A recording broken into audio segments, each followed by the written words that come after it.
This presentation is called What Can You Do About Stress?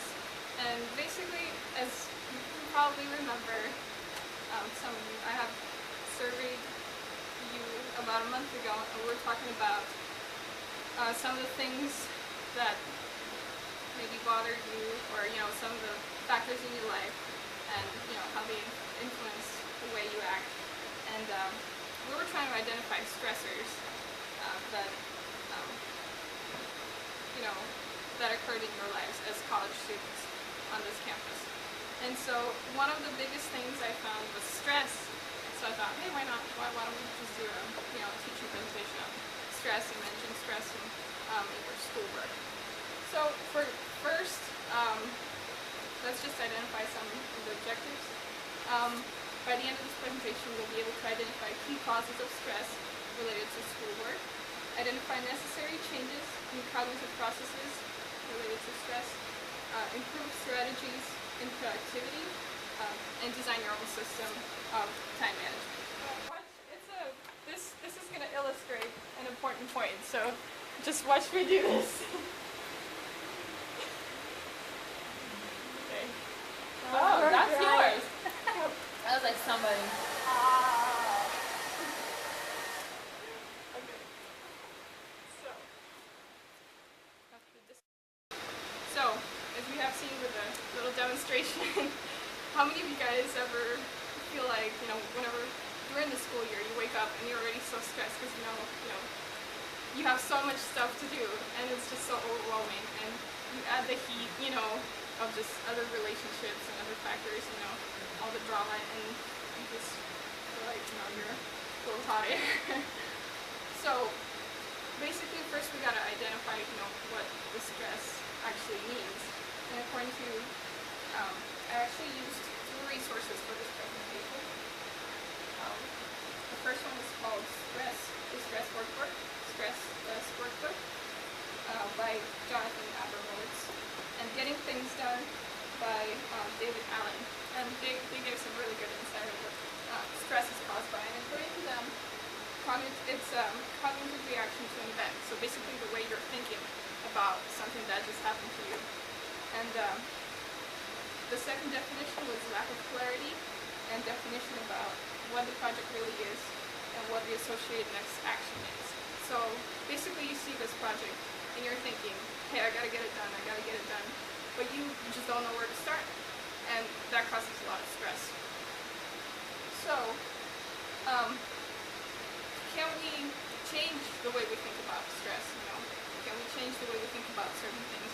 If you look at your little bulletins, I actually put an ABC log in there. Now we have a few here, so you guys can do this on your own spare times if you like. And basically, it is asking you to keep a track of things that are happening in your life, maybe during the school year when you're stressed most. For example, put down an event, and that's the activating event, the date and time of it, and then put down the thoughts that come into your mind, like when you hear about it. For example, you got a big project due, and what are you thinking about when you hear that? And then the third one, the C, is consequences, or the strength of your emotional response. So basically, how do you feel about it, based on the thoughts that you just, experienced. And actually, this third column right here talks about type of stress-related thinking patterns. So, in most of us, it's maladaptive patterns. Like, we tend to think, oh my gosh, how am I going to do this? I don't have enough time. And here's some of the other examples of those maladaptive thinking patterns. Like, it's all or nothing. Basically, you say, either get it done or I fail, I can't do this.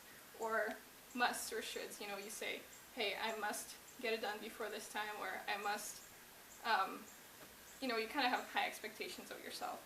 And then the third one that, most of us do most often is awfulizing. You're saying, hey, I'm going to die if I don't do this, I'm going to get dropped out and blah, blah, How many of you guys, what are some of your, reactions, common reactions that you get when you get an assignment, or, like a huge task before you?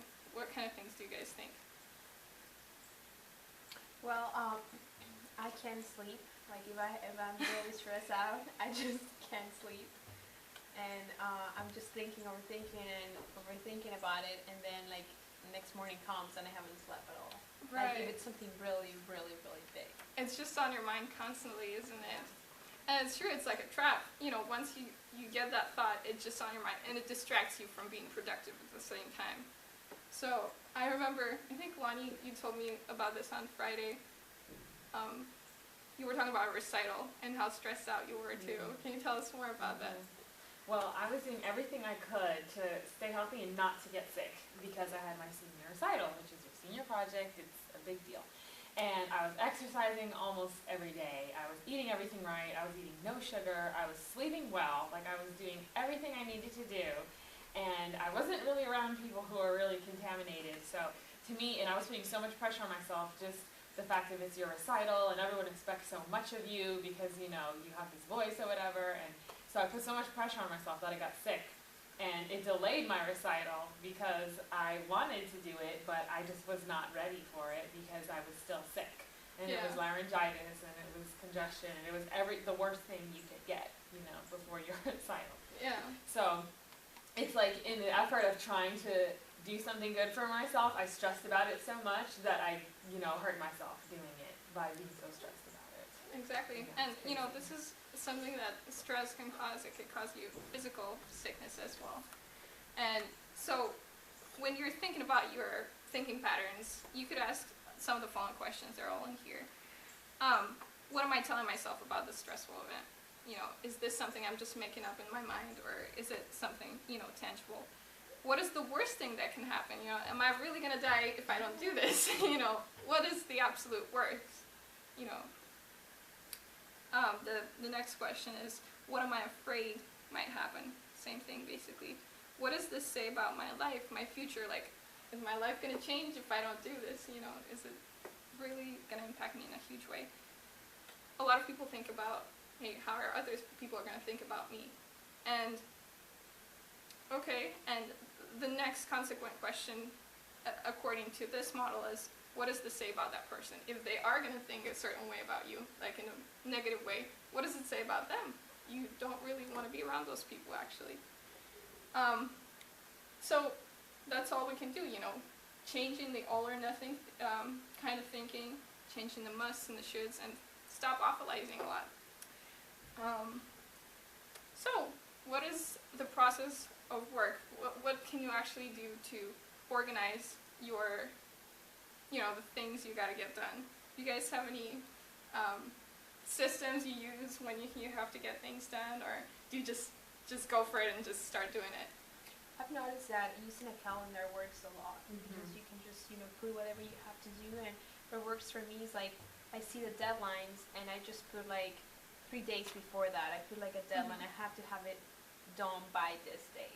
So that way, I just, complete my assignments ahead of time and I'm good to go.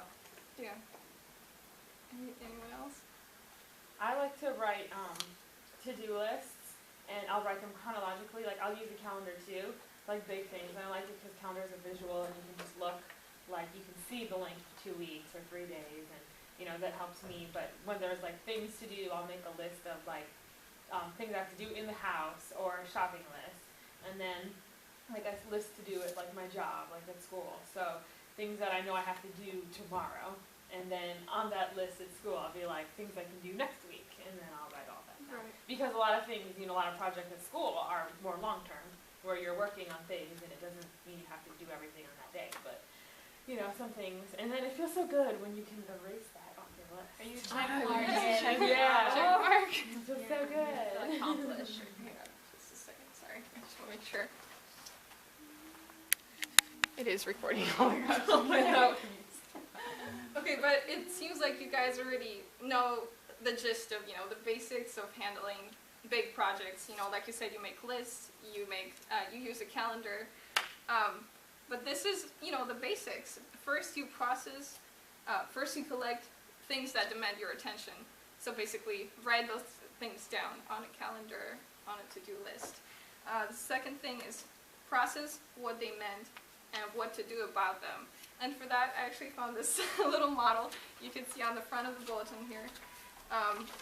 It's called a workflow diagram, and it's from one of our resources, Dr. Allen, and it's found in his book. So basically, everything categorizes as stuff. That's something you have to do, and if it is actionable, you can ask yourself a question: can I do it in 2 minutes? In the next 2 minutes? And if you say yes, I can, then just go for it. Just do it right now. And if not, if it requires more steps, you got to break it down into those steps and write them down as well. And of course, there's also, if it doesn't take 2 minutes and it's something someone else can do, you can always delegate it as well. You don't always have to do everything yourself, because lots of times that's what we think. And I specifically, as a nurse, I'm guilty of that as well. You know, there's just, if you're stressed out that week, that specific day, you don't have to do everything. You can just ask someone else to do it. And so our next step is organize the results, just like we talked about right now, review options, and actually do it. And something to think about when you're about to perform an action is the context. You know, is this the right time to do it? Like, for example, we can actually trick ourselves into doing things by, if you're on Facebook or something, if you're surfing the web, why not just, you know, go to your email or something and reply to those emails you had to reply to, because you're already there anyway. Or if you're laying on the couch, you know, you're laying on the couch, maybe not doing much, and you might as well just grab a textbook and read it. I know there's a chance of falling asleep, but you can still try, you know. It's worth a try. Energy available. For example, how many of you guys are morning people? Oh, good job. All right. Evening people? Night? My brain works better in the morning. You guys are night owls? Yeah. I don't know. I feel like it just depends on my circumstances. That's true. You know. It's I feel like I'm both. I'm a hybrid. Yeah. Depends. I agree with the same thing. Yeah.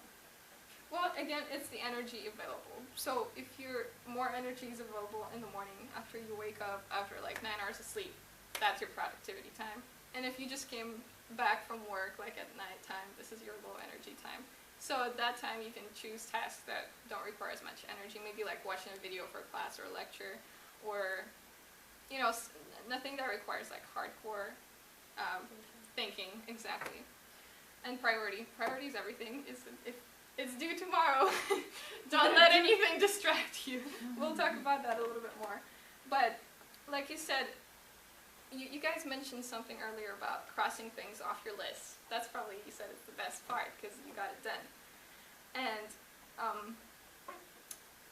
Dr. Allen, I believe, talked about 6-level model of reviewing your work.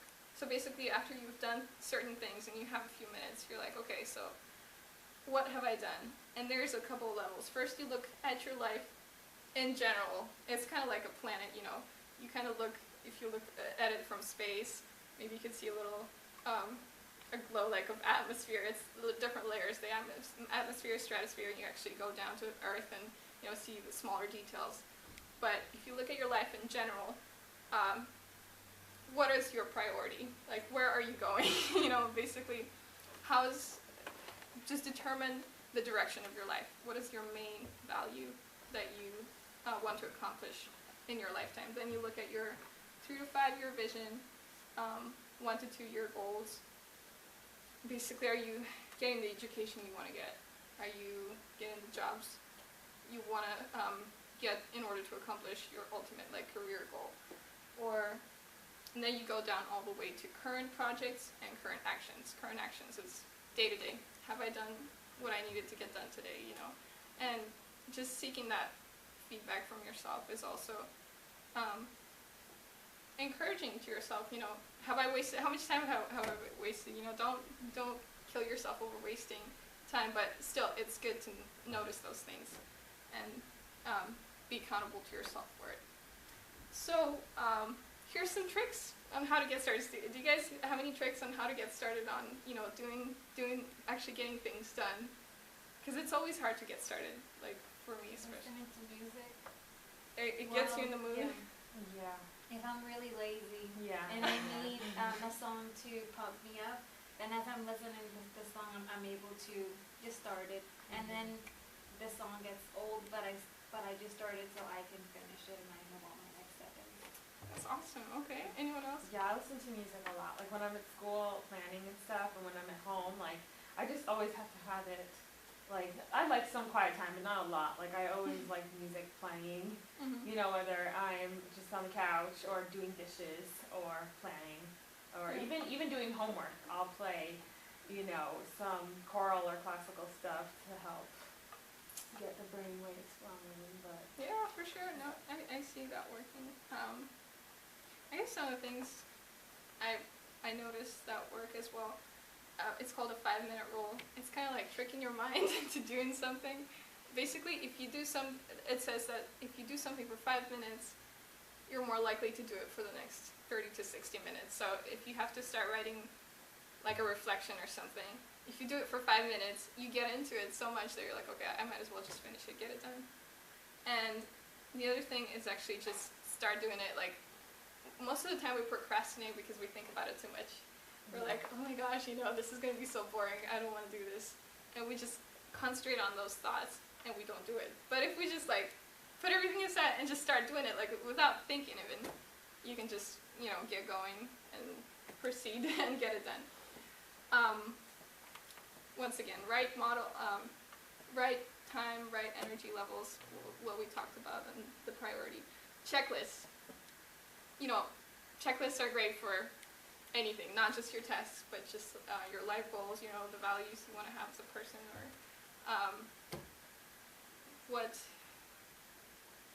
the kind of friends you want to have. Anything, checklists are great. And once again, the importance of clearing out the accomplishments. For example, whatever you have done, just let it go of your mind. Like, don't think about it anymore. It's done, it's fast. Because it can actually accumulate and cause you more stress as well. So now it's your turn. I just want to see how you guys would react to a situation. So I'll just give you a simple situation of, a project, for example.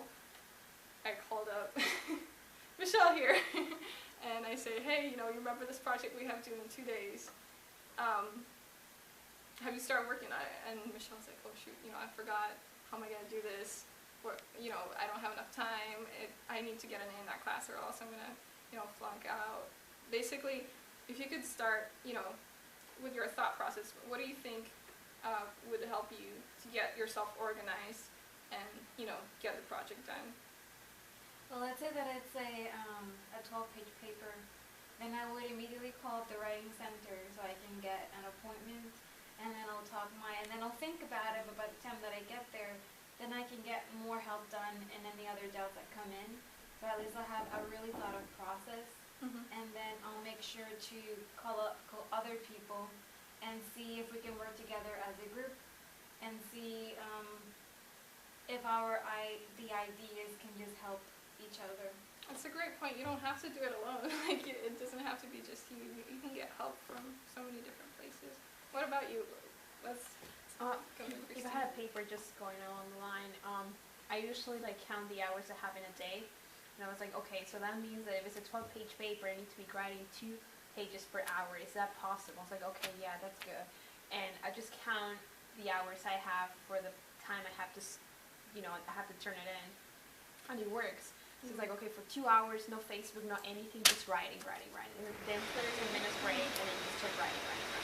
And then until you just get it done. And yeah.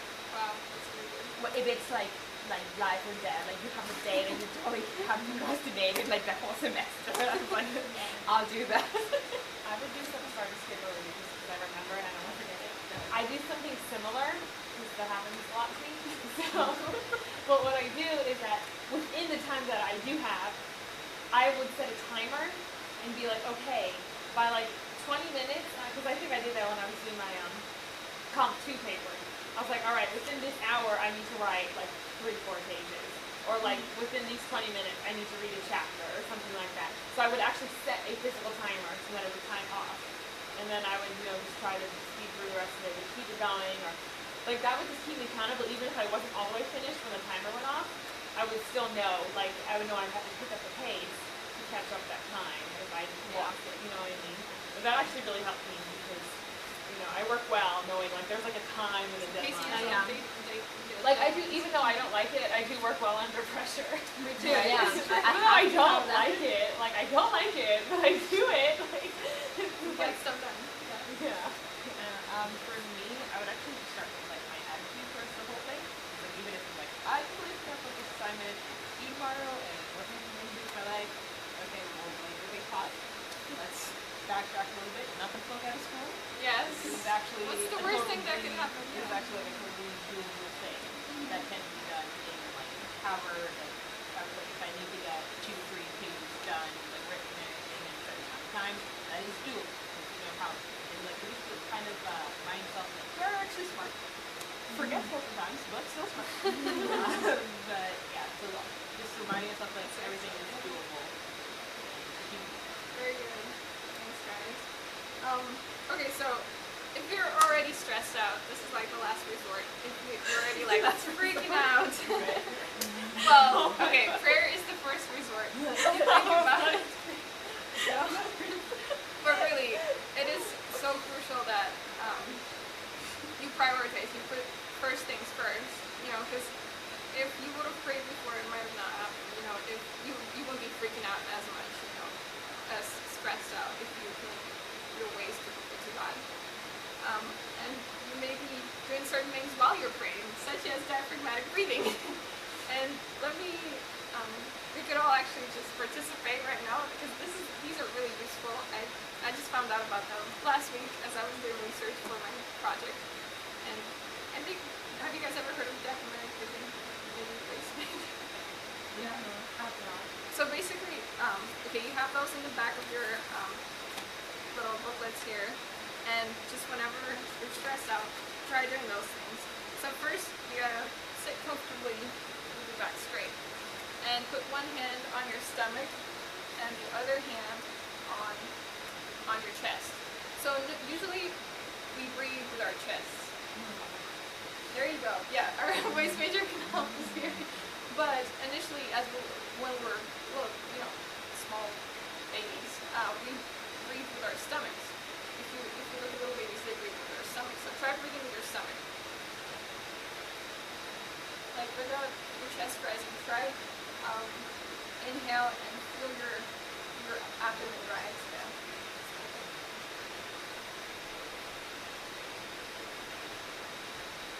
Okay, very good. And so this is the idea. You breathe in through your nose and breathe out through your mouth. And do it as slow as possible. So we can do it right now. Breathe in with your nose. 1, 2, 3. Through your stomach. Breathe out with the mouth. 1, 2, 3. Once again. 1, 2. Breathe out. And that's, if you repeat this, I don't know, even 10, 15 times, it's not going to take you longer than 2 minutes. You can clear your mind, calm down, and get to work. It really helps. One other technique is progressive muscle relaxation. And that's actually, it focuses on your muscle groups. So I remember trying to fall asleep, and I can't fall asleep because I think about stuff, and I just felt my forehead being so flexed, I was like, oh my gosh, like, why am I so tense, basically, my face and my neck, So, this is to help with that.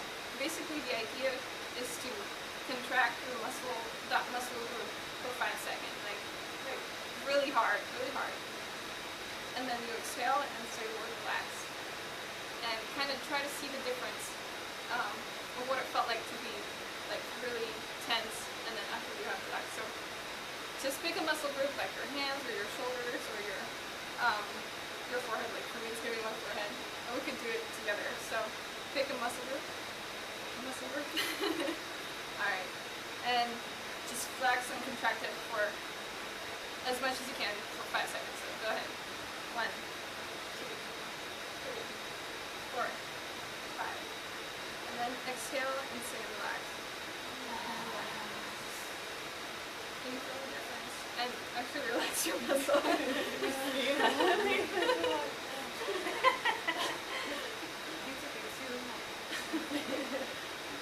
And just do it again for 5 seconds. 1, 2, 3, 4, 5. You go ahead and say relax and exhale. Can you feel the difference? Like, can you actually feel the difference? Because if you can feel the difference between the flex and relax, your mission is accomplished basically. And you can go through the different muscle groups you have this right there. But basically that's, you know, are there any other things you do to relax, like from your own experience? I know people exercise, people go to sleep, but you know, actually that's not the best because it's all about purposeful relaxation. It's not about just passing out. It's about purposefully taking time to relax and clear out your mind. Are there any other things you guys do to relax? Yeah, that's good. But not that meditating is not a relaxation when you're stretching everything and you're relaxing your whole body. And it's like you're sleeping all the way. And you're doing something purposeful. So you're helping your whole body. Okay. Definitely. Sometimes just going outside, like for me, like just to take a walk outside, because I feel like you get, I don't know, I'm very spatially sensitive. So what I mean is if I'm doing something, I have to be doing it in a comfortable space. Or if I feel like the lighting is not good, or I don't feel like it's too crammed, I feel like I can't think. Like I need like an open space to do things. So sometimes I feel like it seems so stressful sometimes being inside a building, because I just feel like I'm like not free. So sometimes just going outside, like literally just walking. I don't even have to run or jog, I just walk, just go outside. Or sit outside. It really helps. The breeze and the sun. Yeah, like that really makes a difference. It really makes a huge difference. And then I can go back in and refocus. Because sometimes I can be a very all or nothing person. Like I have to do all of it right now. But then it's like you should just like taking breaks is okay and it's better because then you become more productive. But sometimes when you have those deadlines, you're like, can't take a break, I have to go. Yeah. But like 2 minutes is nothing to kill you. For sure. Yeah. Oh my gosh, for sure. For sure.